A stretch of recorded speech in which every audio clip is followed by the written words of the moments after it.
after endless assassinations, which none of them, but really none of them, had ever served any of Israel's interests, Israel continues in this way.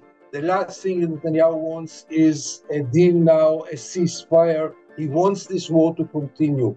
Israel learned to ignore all the threats and advices by any administration. It's all about actions. And until this very moment, no administration took real actions. Welcome to the Big Picture podcast. My name is Mohammed Hassan, and today we speak with award-winning Israeli journalist and Middle East Eye contributor Gideon Levy. We speak in the aftermath of two airstrikes, two assassinations on two capital cities in less than 24 hours. One struck an apartment in downtown Beirut, killing a woman and two children, targeting a Hezbollah senior commander. Then just hours later, a strike in the heart of Tehran, assassinating Hamas's most high-profile figure and its political chief, Ismail Haniyeh. Israel has claimed the first attack, but not the second, at least not yet. But already the reverberations are being felt across the region, as are fears that we are barreling headfirst towards a regional war, one that could quickly spiral out of control. Haniyeh's killing in particular threatens to derail the already fragile ceasefire talks between Israel and Hamas, which have so far failed to put an end to a horrific 10-month-long war that has killed more than 39,000 Palestinians and 1,200 Israelis. It also pushes the United States, Israel's primary ally and weapons supplier, deeper into a corner. The Biden administration has failed to pull Prime Minister Benjamin Netanyahu from the brink, but continued to supply him with weapons used against a civilian population in Gaza, while undermining attempts to hold Israel to account internationally. Now, just less than 100 days before an election could put Donald Trump back into the White House, is the US really prepared to follow Israel into a war with Hezbollah and possibly Iran? And is Israel's own public and its Prime Minister, Benjamin Netanyahu, ready for what comes next?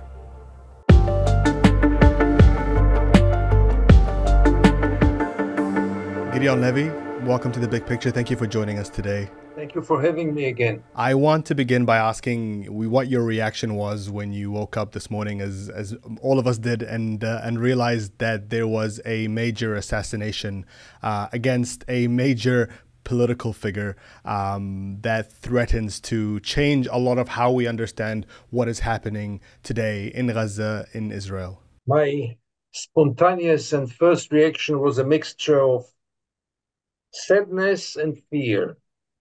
Sadness because Israel doesn't learn anything, doesn't forget anything, and doesn't learn anything. After endless assassinations, which none of them, but really none of them, had ever served any of Israel's interests, Israel continues in this way. And not only this, it's also a illegitimate tool. I mean, we take it as for granted that that's a legitimate tool to assassinate political leaders. But so many borders were broken in the war in Gaza, and so many illegitimate things became legitimate in the eyes of Israel. So I can put this aside. And here, because this was one step forward toward a regional war, which really nobody can foresee how will it end and what will be the consequences, above all for Israel. And this, of course, is not one assassination. This are two assassinations right off the back of each other. The first took place in Beirut yesterday, targeting Hezbollah, senior Hezbollah commander Fouad Shukr. What do you think Israel, of course, the Israeli government still hasn't claimed officially responsibility for Ismail Haniyeh's assassination, but the assumption is that Israel was responsible. What do you think Israel has achieved over the course of these 24 hours? Israel had not achieved anything, but Israel achieved only showing off, only more of the arrogance, only showing the Israelis, above all, that we have the capability, that we can find them anywhere, that we are doing something, that we are punishing those who are killing our children, that we are not passive, All those cliches which serve only domestic politics and have nothing to do neither with diplomacy nor with security policy. It has nothing to do with it. Israel is today not in a better place than yesterday, and maybe it is in a much more dangerous place than yesterday. And speaking of a show of force, we haven't heard an official statement from Netanyahu yet or the Israeli government, but we have heard from the Heritage Minister, Amichai Eliyahu, who said that this is no more imaginary peace surrender agreements, no more mercy for these sons of death. He's clearly condoning this as a tactic to try and solve the political impasse that Israel seems to be in with Hamas right now. Obviously, that's a euphemism to describe the situation. But how is this news this morning, how is the news from last night being perceived by an Israeli public? It's hard to tell, but I think it's a combination of pride and fear. Many Israelis are very proud that Israel can still do those things. For many Israelis, that's a sign of power, of very sophisticated intelligence, of very sophisticated weapons, of know-how, of the best army in the world. But I think if you scratch under the skin, you will find fear because every rational Israeli understands the consequences. I'm not sure we understand the full consequences, and nobody knows what are the full consequences, what will be the full consequences. But even for now, we understand that the coming hours, the coming days might be hell in Israel. And speaking of the target of this assassination, Ismail Haniyeh was not the person really effectively that Israel was at war against and on the ground in Gaza. He is not somebody that has direct influence over the military tactics of Gaza. He wasn't somebody that was aware of the October 7th, according to what we understand. But he was, in effect, the talking partner in terms of the ceasefire agreements. He was the person negotiating increasingly more so on the opposite side of the table. Does this effectively mean an end to these so-called peace talks that have been going on? Is there a possibility that the ceasefire negotiations continue from here? They might continue, but not now. And I don't see anything coming out of them, for sure not in the coming weeks. But you describe Ismail Haniyeh in one way, and for Israelis, he is a terrorist. Nothing else but this. Israelis don't want and are not capable of separating, differentiating between a modest Hamas leader and an extreme one, a political leader of Hamas and military leader. For most of the Israelis, all Palestinians are the same. For most Palestinians, all Gaza is Hamas, and Hamas is Nazism or whatever you want to call it. And Israel are not getting into those nuances.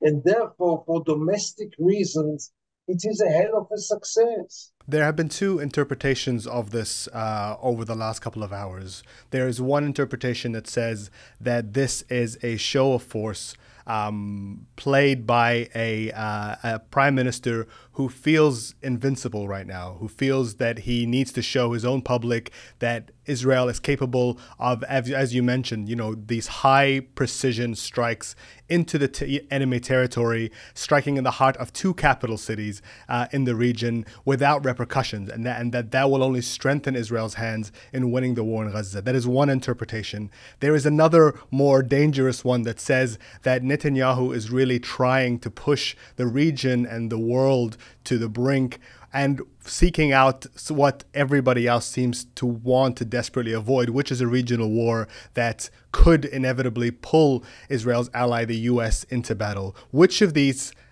camps do you feel is more relevant? A little bit of both. I'm sorry I compromise here, kind of compromise. I don't think that Netanyahu wants a regional war. Netanyahu, all his years, not the last year, but in all his years, he was very careful, much more than most of Israeli prime ministers, in getting into wars. He knew very well that wars don't serve any Israel, didn't serve any Israeli politicians. Usually, wars ended careers here and didn't start careers because all the wars, even those who were perceived as big victory, short after it were understood as a fiasco, as they really were. Now, Netanyahu changed because his personal circumstances changed a lot. Both his trial and his coalition made him a different person. It's not Netanyahu I knew, and he might do anything now. I don't see he has any limits, but still, I don't think he wants a regional war because he understands, he knows, A, how weak is the Israeli army, especially after Gaza. Our army is now tired and weak, and Netanyahu knows it. It's not an army which can now fight in four fronts.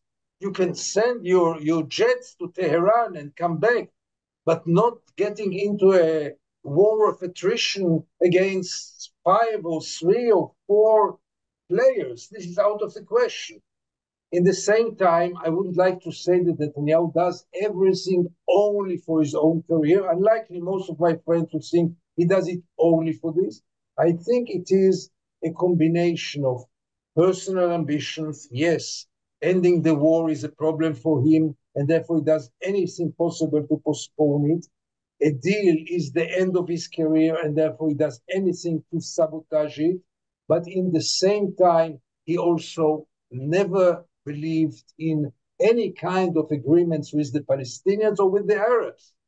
And therefore, ideology and personal motivations are going hand to hand here. You described Netanyahu as somebody who conventionally understands that war has consequences politically, but this is also somebody that historically has engaged in major military campaigns in Gaza almost every 4 years, almost like clockwork around the time of an election. And his popularity boosted every time there was a major escalation that Israel was seen to be victorious militarily.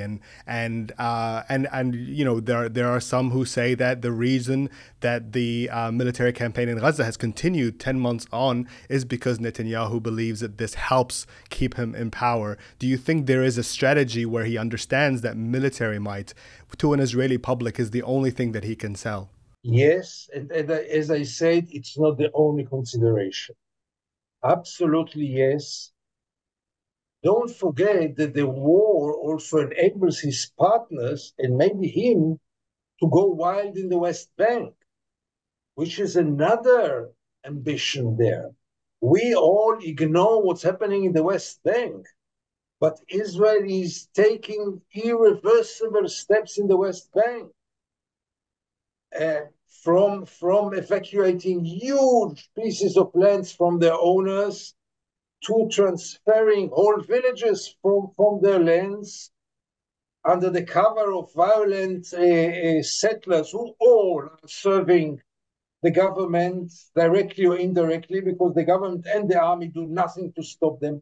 So this is another consideration for continuing the war, because as long as there is a war in Gaza, nobody puts any attention on the West Bank.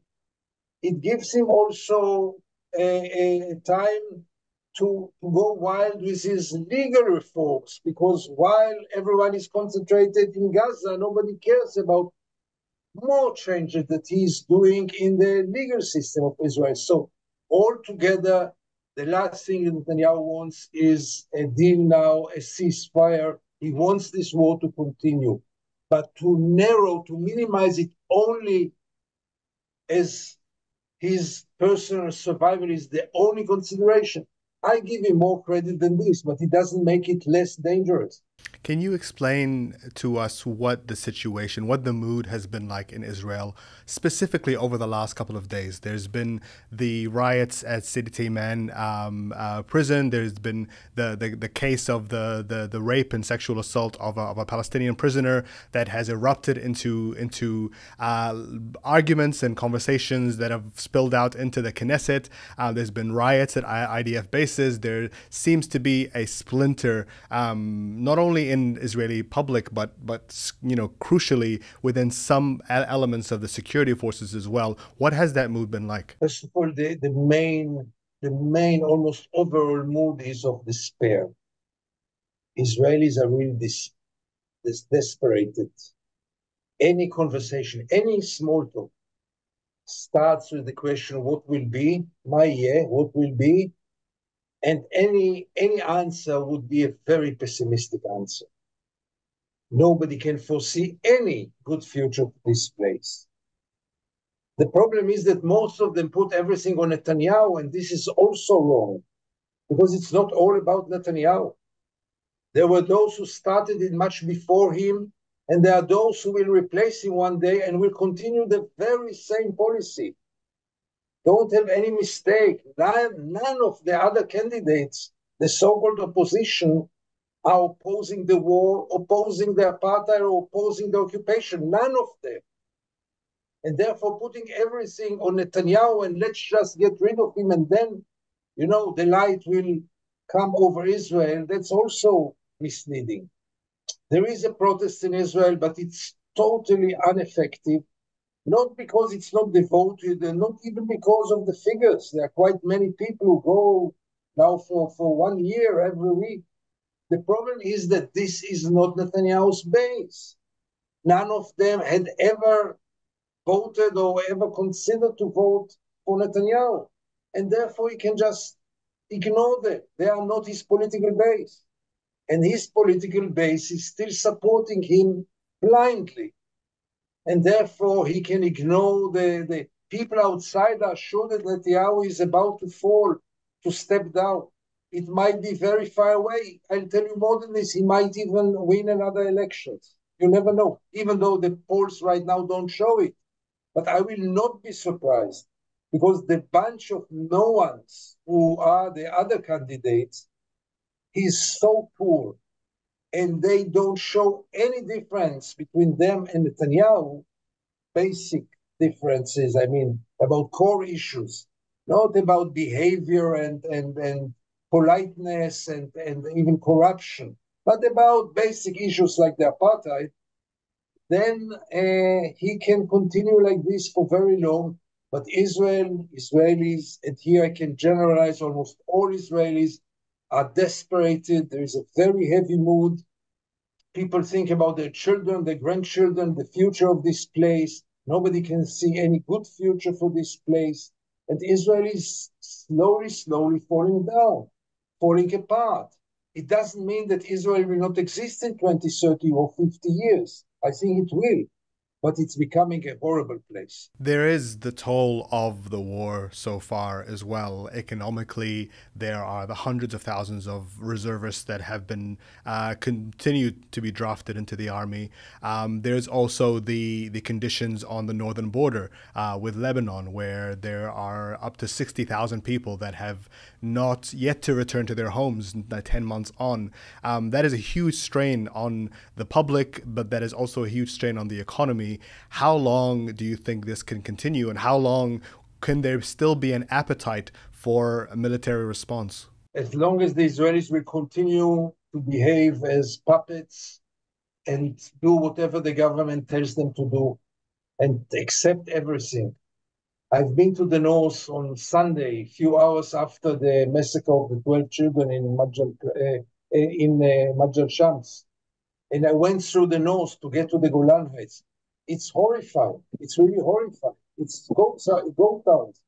And it's not about them not being able to go back.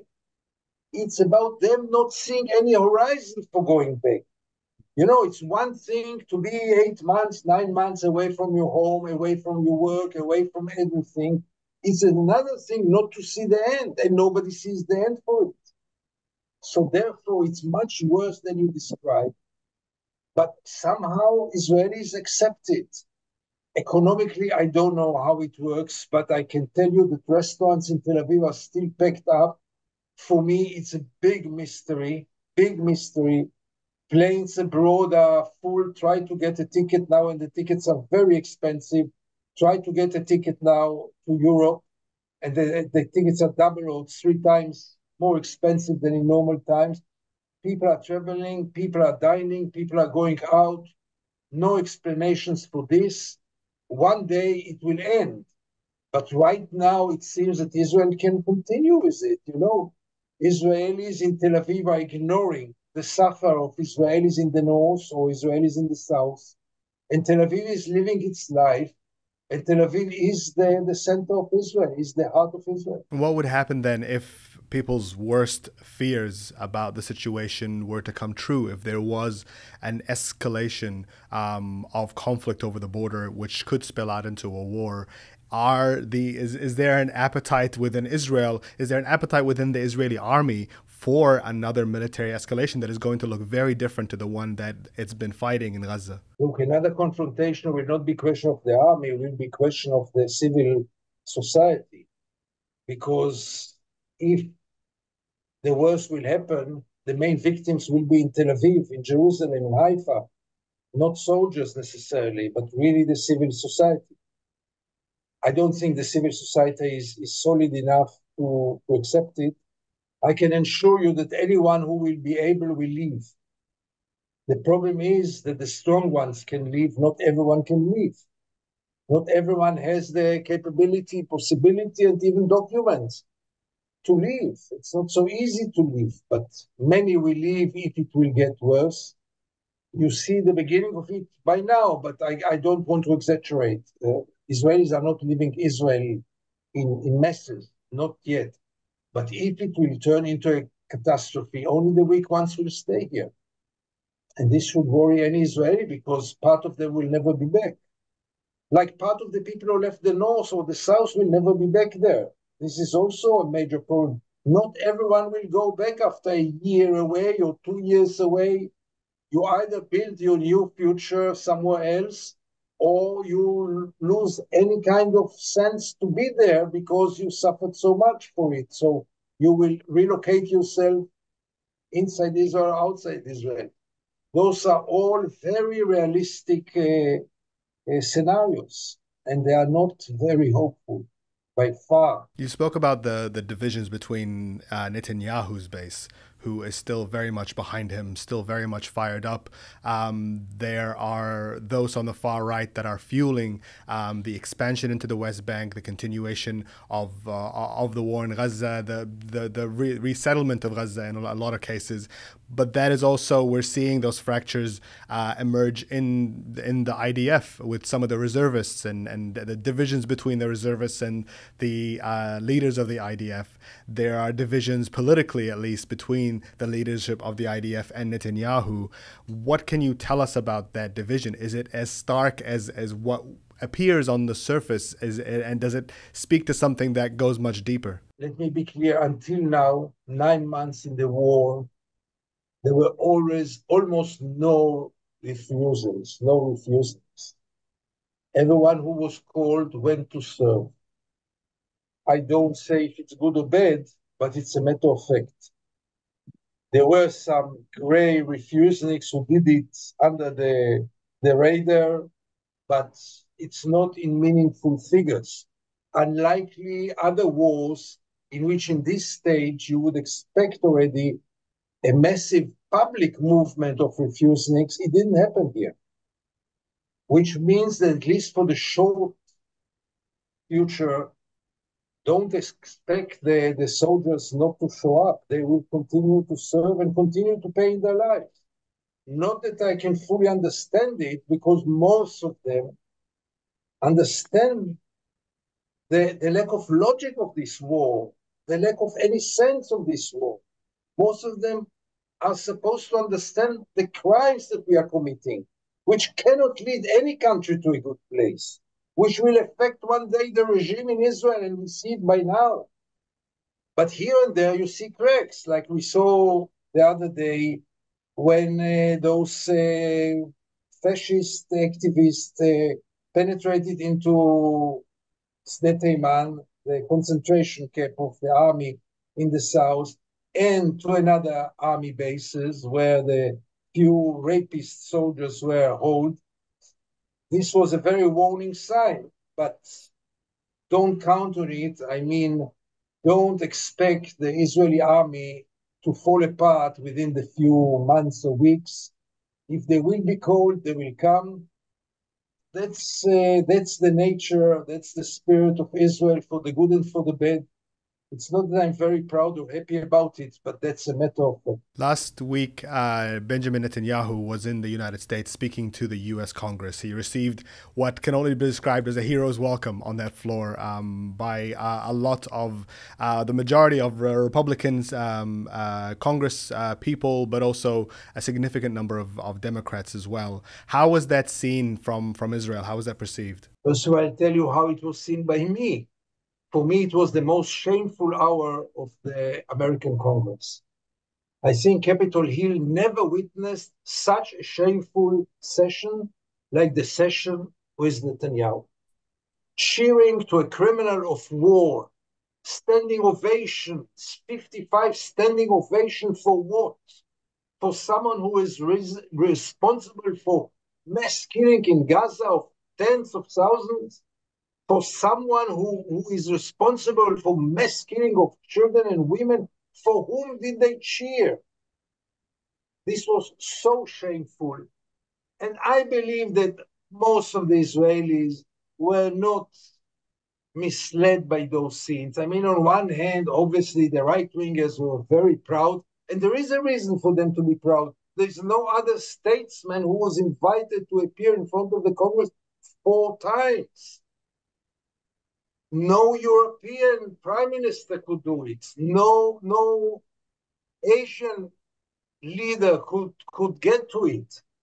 The question is not Netanyahu in this case. The question is the stupidity of the American legislators. And I have no other way but to use this word stupidity, because they were cheering to hollow cliches. There was not one sentence that Netanyahu said which was connected to reality, and there was not one sentence he said which he meant. Nothing. And they were cheering like puppets. God, if I would have been American, I would be so ashamed on this day. And following that reception, the imagery of it, do you think it gave Netanyahu a kind of moral or political strength to be able to come back and effectively carry out these 2 political assassinations in the way that he did? Hard to tell. He heard some things, at least from Kamala Harris, but he counts on Donald Trump. And maybe he's right, maybe he's wrong. I don't know. Nobody knows who will win the elections. It's also a question if Kamala Harris is just talking like President Biden, or she really means business, and that's still to be proven. We are sick and tired of all kind of talkings, threats, advices to Israel, and then supplying more weapons and ammunition to Israel. I mean, from this we had enough. From American politicians who say the right things and their heart was in the right place, who is more than the former president, Barack Obama, who spoke so nicely, who spoke about peace, about Islam, about the Palestinians as the black slavery of the United States, and supplied Israel with weapons, with vetoes, with everything Israel asked for. So it is still open what will be the policy, and we should, I advise all of us, stop even relating to talkings, because talkings don't have any influence on Israel. Israel learned to ignore all the threats and advices by any administration. It's all about actions. And until this very moment, no administration took real actions. I'm still watching the Olympic Games. Russia is not there. Russia invaded Ukraine. Israel invaded Gaza. Why is Russia not there and Israel is there? What is the difference between the 2 invasions? What is the difference between the 2 means that those countries are using to kill children and women and civilians in thousands and tens of thousands? So Israel can still do whatever it wants. And it's really a question for the Americans if this will go on or not. Until now, nobody broke, including not President Biden. Do you think that is the message that Israel's government is trying to send with these assassinations? Is that, as you said, that it can do whatever it wants, essentially without consequence? How else can you explain it? And more than this, it's working. Few hours after the assassination, and the Defense Secretary of the United States is supporting Israel again. So why not? Why not? You know, many times you keep on asking, who is in the pocket of whom? Who is the superpower between the two? It's unbelievable, and I don't have an explanation.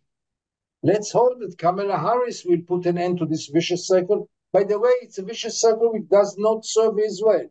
Don't be wrong. It leads Israel to terrible places because Israel, like any other country, needs someone to guide, someone to put some restraints, someone to put some borders. And Israel doesn't have it because it learned to ignore the international community and it learned to ignore the United States. Do you think Israel could have carried out these assassinations without the knowledge of the United States? As, I mean, Secretary Blinken said that they had no knowledge of it. Might be, but is it important?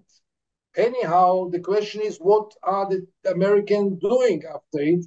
And they do nothing except of continuing to support Israel. So what I mean, maybe they knew, maybe not. Israel does not need it anymore because in any case, the United States will support it in an unconditioned way. Finally, Gideon, you've talked about what Netanyahu wants to achieve or hopes to achieve out of a situation like this, which is incredibly volatile and threatens to spill over into something that no one can control. But when it comes to the Israeli public, you said that they're in a state of despair. But what do they want to see happen in the future? How do they want this whole situation to end? That's the core issue. They don't know. That's the core issue. There's no vision anymore. Nothing. Except of the right-wingers. And here I must say, they at least know what they want.